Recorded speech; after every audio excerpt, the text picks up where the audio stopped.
Hey everybody, Irish here again. Today we're going to look at one of the best commanders in all of Rise of Kingdoms. Some might say actually the best commander in Rise of Kingdoms, Alexander Nevsky. Before we get started, just want to say if you aren't subscribed already, I'd really appreciate it if you would. It helps grow the channel and helps me create more quality Rise of Kingdoms content. Part of the reason that Nevsky is one of the best commanders in Rise of Kingdoms is because of his skills. If you look at all four of his skills, none of them require you to be either a garrison or attacking garrisons. So they're very, very useful in all open field contexts, which is unusual for a lot of commanders in Rise of Kingdoms. And so when you're looking at him, you definitely want to start with his first skill. All this direct damage, skill damage, huge, 2300 and defense reduction, super, super great. And also, this works more with surrounded troops. And so you're fighting in all the murder balls, it's going to add up. You're going to get a lot of people that are surrounded. From there, honestly, it depends on what you want to do. I think that his fourth skill is his best skill besides his first skill, but it's hard to buff that. This 25% increased skill damage with an extra 35% after an active skill makes him a great primary commander. And so this is definitely one of the skills you want to focus on. I think the second skill, the stat buffs, always super helpful, especially when you're fighting outside of territory. 20% health, huge. That's roughly like, 1/5 of the total buff you're going to get a lot of times. And then his third skill, boosted defense, and does increased damage and takes less damage from surrounded targets. This is great for fighting in the open field because you're just going to tear through all the surrounded troops. And also, if it's surrounded, it's not going to do too much damage to you. Also, it's really great for like swarming cities down. If you're like, taking things out, swarming down, garrisons, rallies. This is a huge ability because 10% increased damage and 5% less damage taken helps a lot. Then finally, when you expertise him, you get increased normal attack damage, and it also increases the health of his units when attacked. And so this is not super useful as compared to like some of the other skills, but it's a good expertise skill and it really helps. So you're probably wondering, should I use my universal sculptures on him? And so as you can see, you get him from Wheel of Fortune or universals. And so, Cavalry comes up once every 4 cycles. And so once you get him, you can, get like 30 heads. It's completely worth using your gold heads on Nevsky.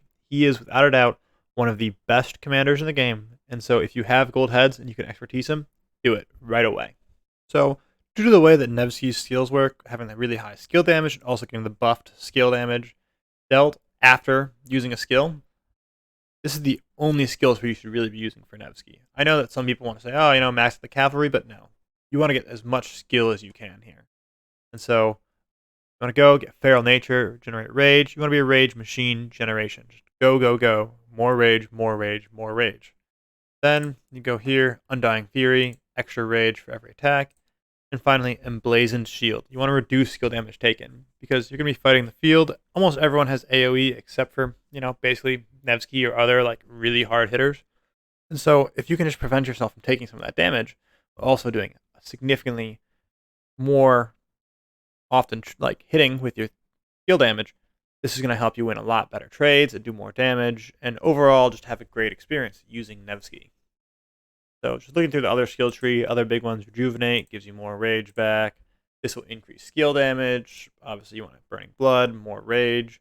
And so I know Latent Power here boosts skill damage, but extra rage you'll get from Undying Fury is definitely more important, in my opinion, than getting Latent Power. So now that you have Nevsky all figured out, all expertise, looking nice, gold equipment, ready to go, you're probably wondering what are the best pairs for him. And so, if you're just going one-on-one, Mina's a good pair, Saladin's a good pair. They're both useful just for one-on-ones. That's probably not what you're going to be using him for. Instead, you're looking at him for open field. And that is where Joan Prime is by far the best choice. Because she gets this forward fan-shaped area, increases damage dealt, and gives more rage. And so that helps you use skills more often.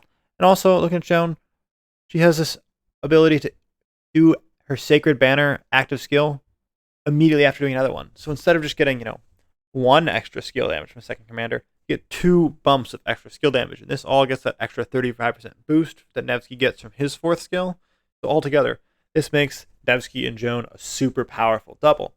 From there, if you don't have Joan, you can look at like William because, he does a good amount of skill damage. And then